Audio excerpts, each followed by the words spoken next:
আমাকে দেখি গরিব মনে হচ্ছে তো? মনে হচ্ছে পুরাই বস্তির মেয়ে। কাউকে বলার দরকার নেই, আমার বাবা বড়।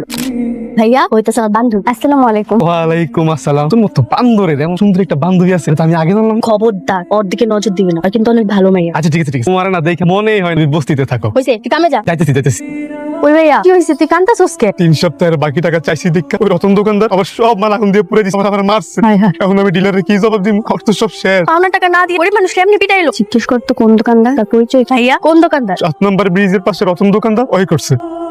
শোন না, ঝামেলা করার কোনো দরকার নেই, চল চলে যাই। চুপচাপ দাঁড়িয়ে। আরে ভাই কি হইছে? আপনারা কারা? আমরা কারা? একটু আগে একটা ছেলের সাইকেল সব মাল পুড়িয়ে ফেলেছি, মনে পড়ছে? আপনারা কি সেলসম্যান সাবডিরের লোক? গরিব মানুষের টাকা আত্মসাৎ করতে লজ্জা করে না? তুমি যত টাকা পা যা যা পুড়িয়েছিস সবকিছু ক্ষতিপূরণ দিবি, একটা টাকাও যেন কম না। ম্যাডাম দিব, সব টাকা ফেরত দিয়ে দিব। ভবিষ্যতে এরকম কিছু করার আগে না 10 বার চিন্তা করিস। মনে রাখি গরিবরাও মানুষ। এখনই গিয়ে ওনার পা ধরে মাপ চাই। যা। কি হলো, যা।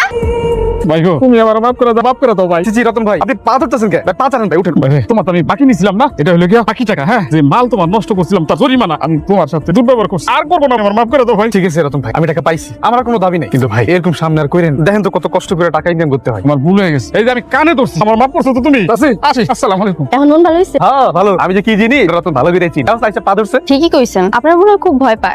ভয় পাইছি। তোর এখানে বুঝতে হলো না, তোর লেগে খাওয়া নামতেছে। এই টেবিলে বসে খাইবো কে? তোর বান্ধবী কি কুটিপতির মাইয়া যে টেবিলে বসে খাইবো? না না, কোটিপতির মাইয়া হমো কেন? আচ্ছা তোমার নামটা জানি কি কইলা? আমার নাম মিথিলা। খুব সুন্দর নাম। কি রে ভাইয়া, বিদ্যুতের লোক কি আইবো না? আজকে মনে হয় না আর বিদ্যুৎ আইবো রে। কি বলেন, বিদ্যুৎ আইবো না? বিদ্যুৎ অফিসে কল দিলেই তো হয়। ম্যানেজার সাহেব, এখানে বিদ্যুৎ নেই, বিদ্যুতের ব্যবস্থা করতে পারবেন না? জি ম্যাডাম পারবো। তাহলে তাড়াতাড়ি ব্যবস্থা করেন। আজকে আর বিদ্যুৎ আইবো না, তুই তোর বান্ধবীর নিয়ে ঘরে যা, আমি এনে ঘুমাইলাম। বিদ্যুৎ আসো, তারপর ঘরে গিয়ে ঘুমাও। এই তোর বান্ধবীর মাথা কি গন্ডগোল আছে? আমি কইতাছি বিদ্যুৎ আইবো না, ওই খালি বিদ্যুৎ বিদ্যুৎ করে।